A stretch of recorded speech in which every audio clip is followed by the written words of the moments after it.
السلام عليكم ورحمة الله وبركاته. أهلا بيكم معايا في مطبخي، وصفة جديدة من وصفاتي.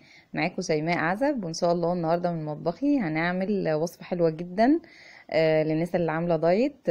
بجد جربتها لقيتها تحفة، فحبيت ان انا اعملها لكم. وهي رز القرنبيط. وصفة سهلة جدا وبسيطة وطعمها تحفة. اتمنى ان شاء الله انها تعجبكم.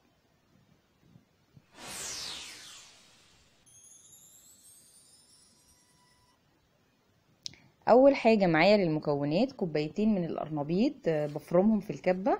ومعايا بصله متوسطه مفرومه، فصين من الثوم، معلقتين كبار من اللحمه المفرومه وده اختياري، معلقه صغيره دبس رمان، ملح وفلفل وكمون، ربع معلقه صغيره من القرفه، معلقه صغيره ممسوحه من البابريكا، نص معلقه صغيره من الكزبره الناشفه، ومعلقه كبيره من زيت الزيتون.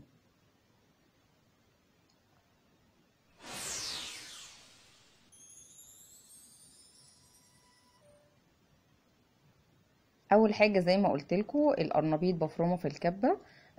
بجيب القرنبيط عادي بقطعه قطع كده، وبعدين ببدا ان انا افصصه كده بايدي قطع صغيره، واحطه في الكبه، واضربه يعني كام ضربه كده لحد ما احس ان هو يعني بقى زي الحبات الرز كده، زي ما انتوا شايفين كده.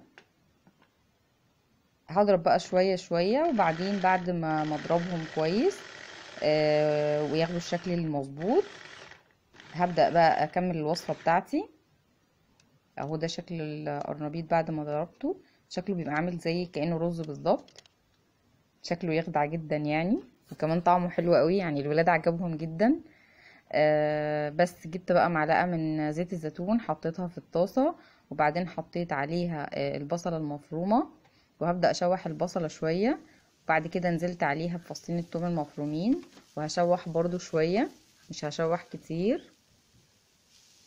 بعد كده هحط بقى معلقتين اللحمة المفرومة، وده اختياري، ممكن تستخدموا قطع فراخ او اي حاجة زي ما انتوا حابين، وممكن تعملوها من غير خالص، مش شرط يعني. انا بس يعني كان عندي فحبيت ان انا احطهم. بعد كده حطيت التوابل اللي عندي كلها، وبقلب بقى كويس جدا عشان ريحة التوابل كده تبقى حلوة. حطيت معلقة صغيرة من دبس الرمان، وبقلب برضو كويس، ودبس الرمان بصراحة اداها تست حلو جدا.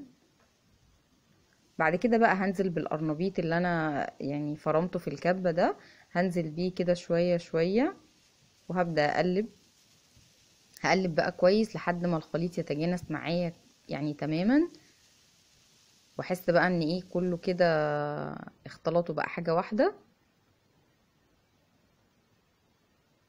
هنزل بقى بطماطمايه مقطعاها مكعبات صغيرة، وهقلبها برضو. بصراحة الطماطمايه دي كمان بتدي طعم حلو جدا. هقلب بقى كده كويس.